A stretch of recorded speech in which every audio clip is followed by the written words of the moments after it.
안녕하세요. 잡시광입니다. 반도체는 이미 인류의 핵심 산업으로 자리 잡았습니다. 미국, 중국, 유럽연합, 일본, 대만 등 글로벌 국가들은 저마다 안정적인 반도체 공급망을 자국에 자리 잡게 하기 위해 투자를 아끼지 않고 있습니다. 반도체를 얼마나 안정적으로 공급받을 수 있는지 여부가 국가의 경쟁력을 좌우하게 된 것입니다. 최근 대만 입법원은 대만형 칩스법으로 불리는 법안을 의결했습니다. 이 법안은 TSMC 등 글로벌 공급망의 핵심 기업들에게 R&D 투자액의 25%, 설비 투자액의 5%를 법인세에서 감액해주겠다는 내용을 담고 있습니다. 국가가 나서 세금 감면까지 해주면서 반도체 산업을 육성하기 위해 팔을 걷어붙였다는 얘기입니다. 이제 반도체 생산 공장은 일자리 창출이나 경제적 이익을 넘어 외부의 공격으로부터 지켜주는 방패, 즉 든든한 안보의 역할까지 맡게 됐습니다. 특히 대만은 TSMC를 앞세워 미국으로부터 안보를 보장받고 있습니다. 하지만 공짜 점심은 없다는 말이 있습니다. 미국은 중국으로부터 대만을 지켜주는 대신 미국에 더 많은 반도체 공장을 증설하라는 압박을 가하고 있습니다. 결국 TSMC는 미국 애리조나주에 반도체 신규 공장을 짓고 있지만 예상보다 건설 비용은 눈덩이처럼 불어나고 현지 반도체 인력 부족으로 계획에 차질이 생겼습니다.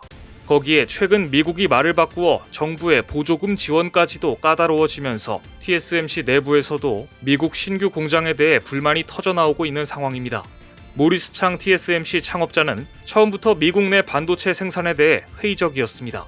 그는 지난해 언론 인터뷰에서 반도체 제조 능력을 강화하려는 미 정부의 노력은 헛수고라고 일갈하면서 미국에서 반도체를 제조하려면 대만보다 비용이 50%가 더 든다라고 말한 바 있습니다.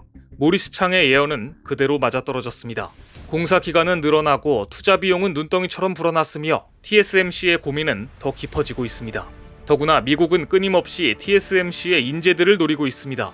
지금 대만의 TSMC는 미국에 파견한 첨단 인재들을 혹시라도 인텔에 뺏길까봐 노심초사하고 있습니다. 대만 출신의 반도체 전문가들은 규정상 TSMC 퇴사 후 3년만 지나면 인텔로 옮겨갈 수 있습니다. 그렇게 되면 인텔은 더 빨리 반도체 역량을 갖춰가게 될 것입니다.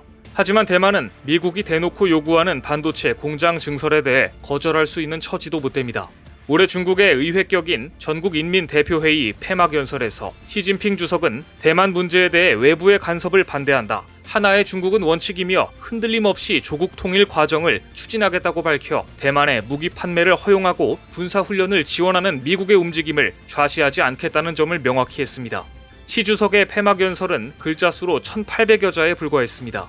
집권 2기 정부가 출범했던 2018년 당시 전국인대 폐막연설은 4,800여 자였습니다.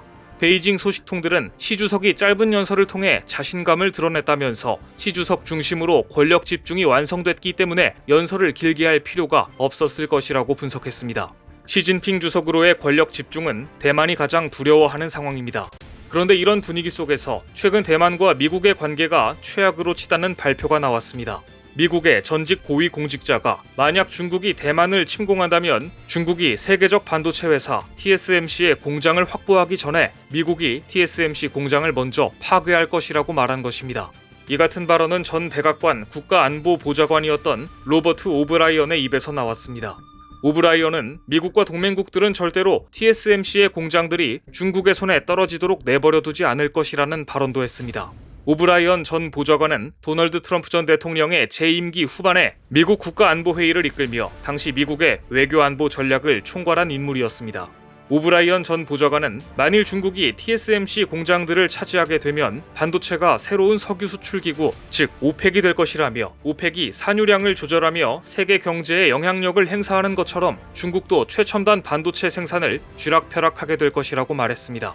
심지어 오브라이언 전 보좌관은 2차 대전 당시 프랑스가 나치 독일에 항복하자 프랑스 함대가 독일 손에 넘어갈 것을 우려한 영국이 프랑스 함대를 공격해 천여 명의 프랑스 병사들을 숨지게 했던 구체적인 일화까지 거론하기도 했는데요. 즉 미국 입장에서 TSMC가 중국의 손으로 넘어갈 수 있다고 판단되면 선제적으로 대만을 타격할 수 있다는 발언을 한 것입니다. 너무하다 싶다는 느낌도 들지만 냉정하게 봤을 때 미국 입장에서 합리적인 판단입니다. 한편으론 미국이 지금 대만에 대해 물심양면 군사 지원을 하는 이유 역시 TSMC라는 반도체 회사가 대만에 있기 때문이라는 것을 잘 말해주고 있습니다. 이런 복잡한 분위기를 감지한 한국은 일찌감치 반도체 공장을 자국에 유치하기로 결정했습니다.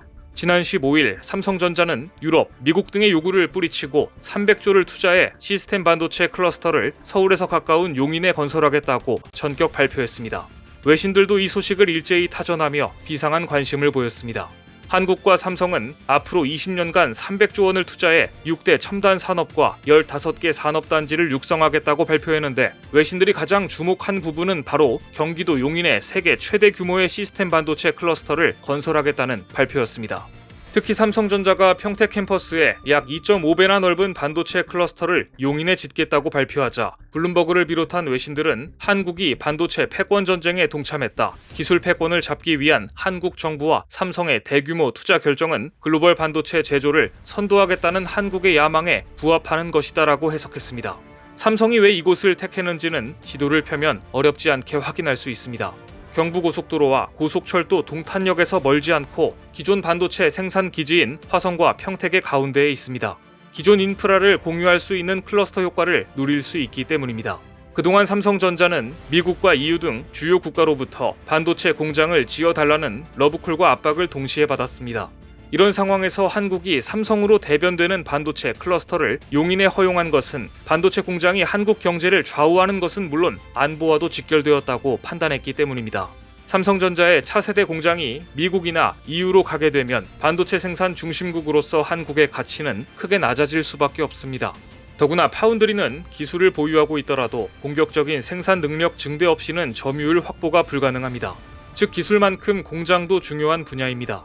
TSMC와의 격차를 좁히기 위해서는 무엇보다도 신규 산업단지를 조기에 조성해 생산 능력을 확대해 나가는 것이 관건이었는데, 이번 용인 반도체 클러스터가 지정됨으로써 삼성은 이제 TSMC와 동일한 조건에서 경쟁을 할 수 있는 발판을 마련했습니다.